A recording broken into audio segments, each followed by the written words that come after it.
It's okay, we love you, bro. Good morning, John Wall. My name is Andrew Pissed Off, and I brought a paper from the Willamette Week that was printed here, and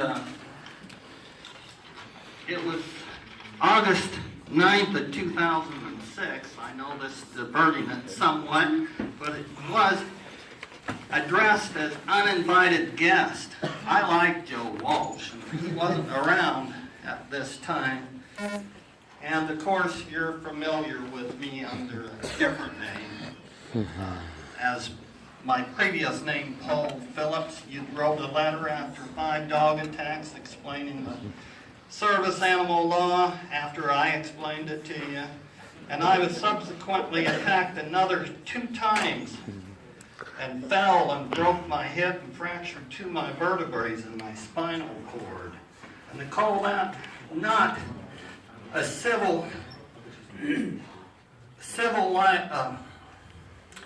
conspiracy is false. The newspaper, anybody that signs up to publicly speak is not an uninvited guest, whether it's here or anybody else. Certainly the newspaper got everything wrong. My service animal was not a guide dog. And as I have wrote here on the newspaper, your article was written to me, and you read the article over at the Multnomah County Board meeting when you were a board member, or head of the board. And that was August 16th of 2007. And subsequently, with this news article here, this false, fake news article that the Portland Bureau of Housing is also where I was living. I still am living there. But I agree with Joe was saying, and these people yelling and everything, I can yell that loud too myself when I'm in pain. Yes, sir. We're in pain. We're in pain. I mean physical pain. This is physical pain. My body hurts from sleeping outside. I got the one in my head, trying to testify. I have bruises on I my wish I'd had lawyers at the time, and there is no statute of limitations for a civil conspiracy because the Catholic Church was overriding the law, and they got sued, of course, for pedophilia, and they were getting away with that for 40 to 60 years. And 7 dog attacks on a service animal by the same dog is a conspiracy. Thank you, sir. And I'll be addressing that here at the meeting. I'm sorry, April 26th. Very good. Thank you for your testimony, sir.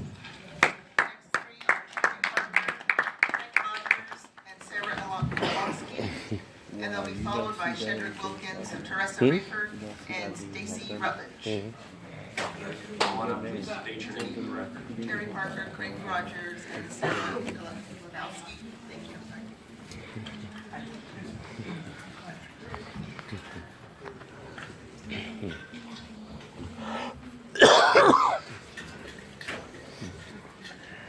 Good morning.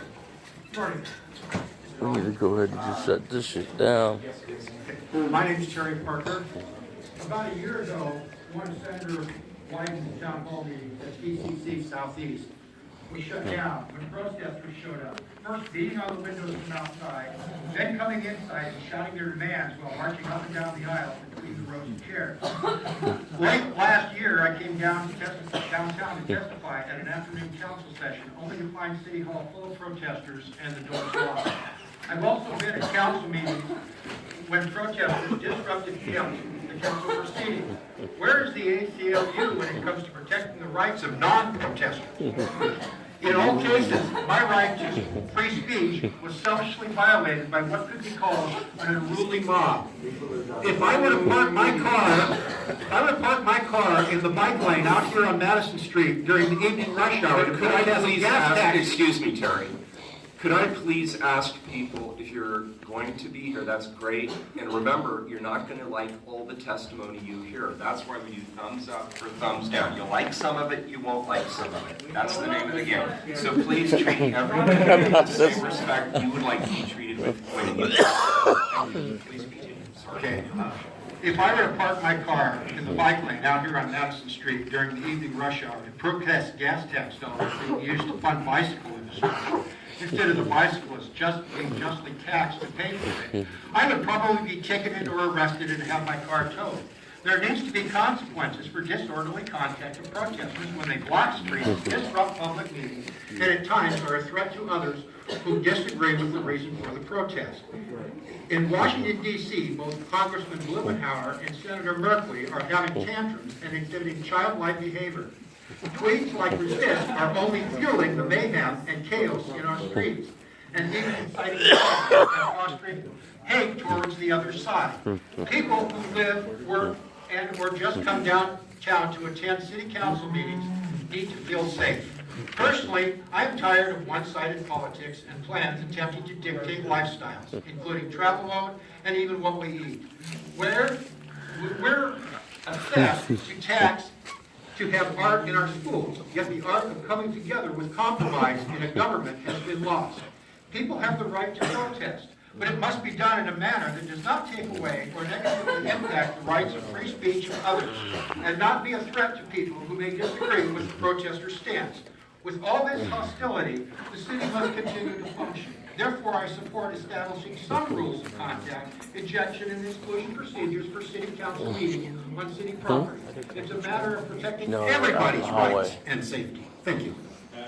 Thank you for your testimony. Fascist. Good morning. Commissioners, my name is Sarah. I'm now the attorney here in town. Today I'm here as a volunteer on behalf of the ACLU of Oregon. Our legal director, Matt Dos Santos, apologizes that he could not be here in person today as he's out of town on an out-of-state commitment. The ACLU of Oregon is here today to urge you not to pass this ordinance at all, or at the very least, not to pass it as written.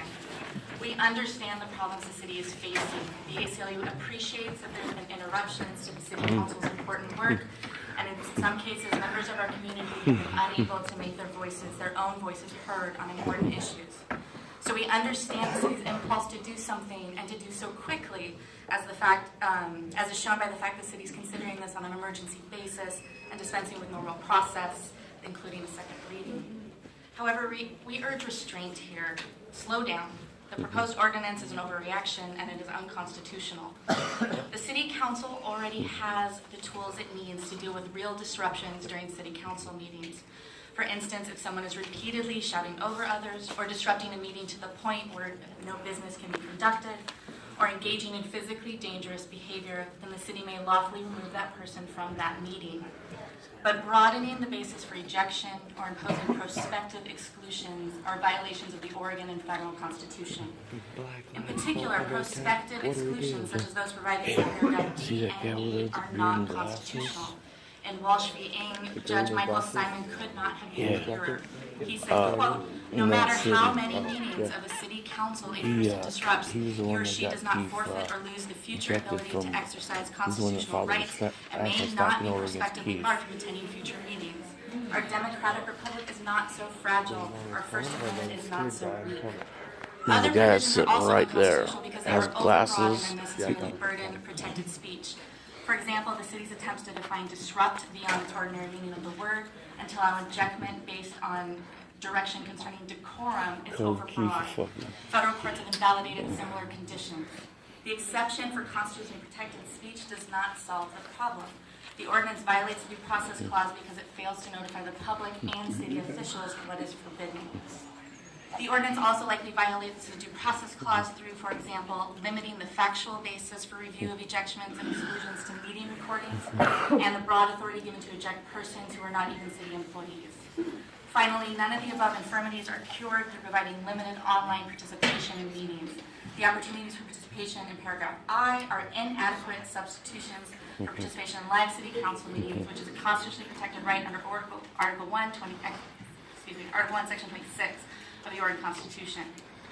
Please do not pass this ordinance today on a rush basis and without full public discussion, including the second reading.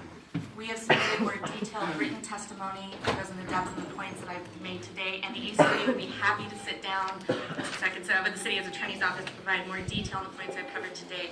But passing the ordinance as is today has potential harm the ability for all Portlanders to meaningfully participate in democracy at city council meetings, which we know is the city's intent here. The ACLU of Oregon urges you not to pass this today. Thank you. To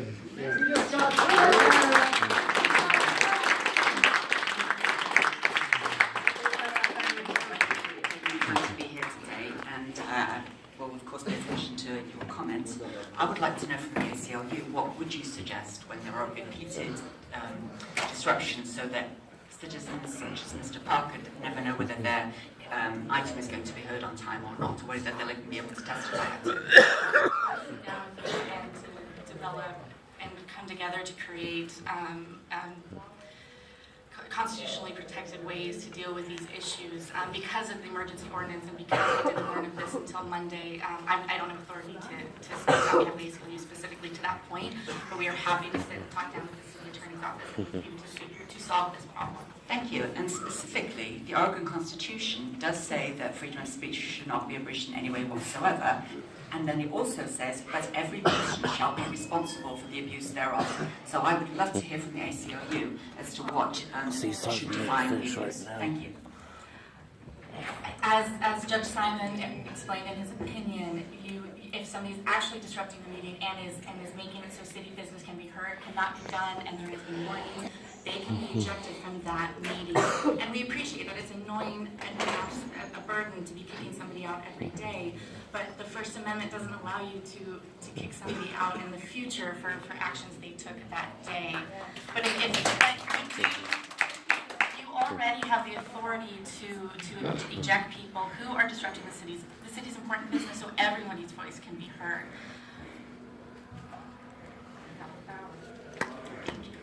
Thank you. Good morning.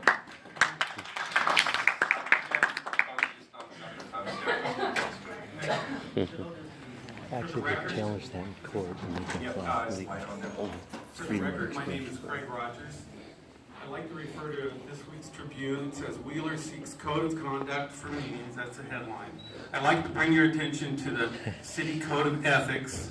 And it says, under trust, the purpose of city government is to serve